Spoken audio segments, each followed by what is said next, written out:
Welcome to this AAA interview with Paul Moxon from Denodo. I'm Rupert Taylor-Price and I'm the CEO and founder of Vault Cloud, a secure cloud for Australian government and critical infrastructure. So I thought I'd start, Paul, by asking you a little bit about Denodo. What's your background? And thank you very much, firstly, for coming all the way from New York to come and see us here.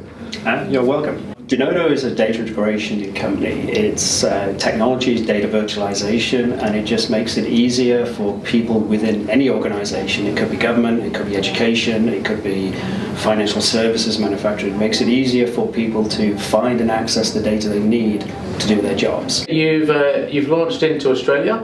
Do you want to tell us about your journey into bringing the business onshore here for us? We're a US-based company. Originally, we're a Spanish company, but we're now headquartered in the US, and we've been expanding globally throughout Western Europe, also throughout the Asia-Pacific region, Singapore, now Australia, now Tokyo, and Hong Kong coming up, etc.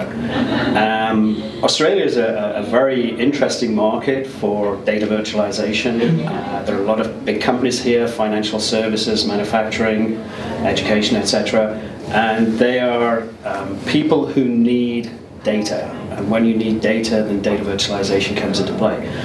If you had unlimited resources, time and money, what problem or global problem would you try and solve with technology? I mean, if you look at some of the charitable foundations set up by people like Bill Gates, etc., looking to eradicate malaria or looking through genomic research into cancer and things like that, they're going to have the biggest impact with technology because technology allows us to do that. You know, we can do all this sort of very advanced medical research, looking for new drugs. A lot of it is not driven by people experimenting anymore. It's not like Jenna experimenting anymore.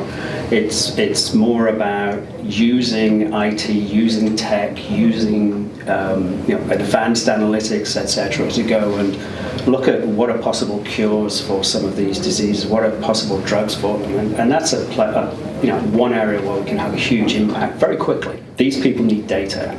You know, if you're in an Eli Lilly or a Glaxo and you're doing research into various drugs, etc., you need data. And that's the foundation of everything they're doing is data, whether it's data from clinical trials, data from government research or other medical research, etc. You need their data so you can feed that into your research. And the difficulty a lot of people have is actually accessing that data. So that's one of the things that we do. We've done this with things like Erasmus Medical Center, one of the biggest research centers in the Netherlands, allowing researchers to access anonymized, this is the critical part, anonymized patient information, so they can then go and look at clusters of particular diseases and things like that.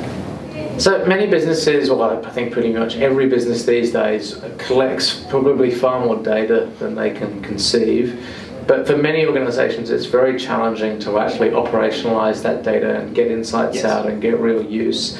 Could you talk through, perhaps over the next few years, how you see that changing and really, I guess, empowering businesses and people to get access and insight into their data? That's one of the key drivers of digital transformation.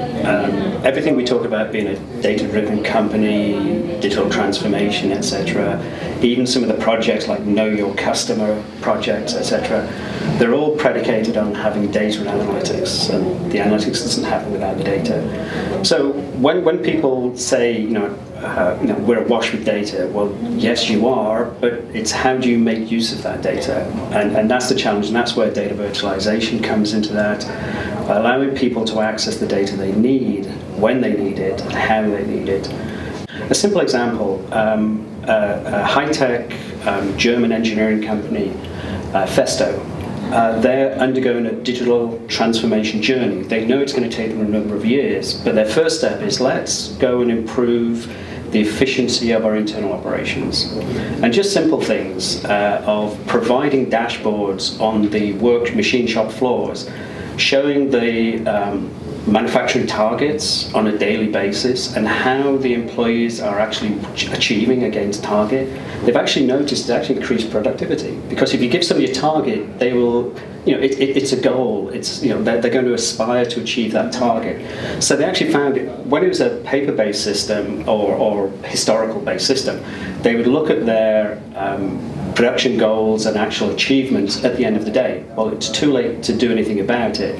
By having these big monitors on the shop floor with real-time data being fed into it, then they were able to actually display that information. They saw that the employees would actually make sure they met their goals every single day.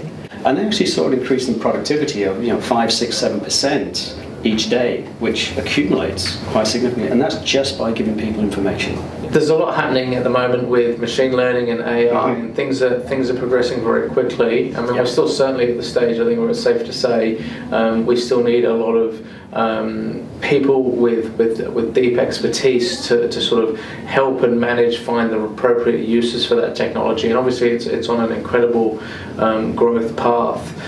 Where do you sort of see us that we're at now, particularly say in terms of how your products work, and where do you see that going in a couple of years, and how do you see that changing? The thing that I always remember is that AI or machine learning in the abstract is useless. It has to have a context, and that context is typically the business. Now, where is the context of the business usually held? It's in the brains of the people who are there. So these knowledge workers actually have a chance to become experts in the business. The US Army actually wanted to use AI neural networks to be able, they ran a study so they could recognize camouflage tanks versus just trees.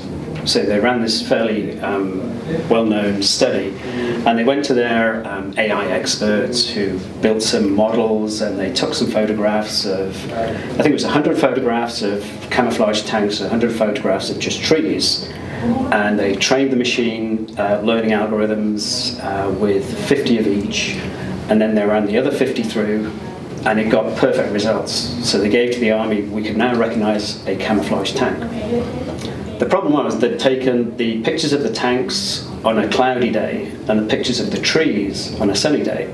So all the machine learning algorithm was actually doing was recognizing cloudy days and sunny days. It wasn't recognizing the tanks. But this is because they took it totally out of the context of a reality of the situation. So the answer there should have been, give it to a tank commander and tell him to go and take the photographs and stuff like that. So it's this idea that machine learning out of the context of reality, of the business context, or in this case the battlefield context for the US Army, is useless. You can get the best data scientists in the world, but if they don't have the business knowledge, they will produce models which are flawed. And I sort of see AI as the same thing as it's a tool to empower humans. Just as a machine enables a human to be more productive in a farm, these technologies that are being developed are really going to become the natural default tools that we use to enhance our own intellect. And I think there will be some bumps on the road, but yeah, it will be a positive journey overall. All right, well, I just want to say thanks very much, Paul. Thank you very much. It was enjoyable. And yeah, we'll see you all again soon. Thank you very much.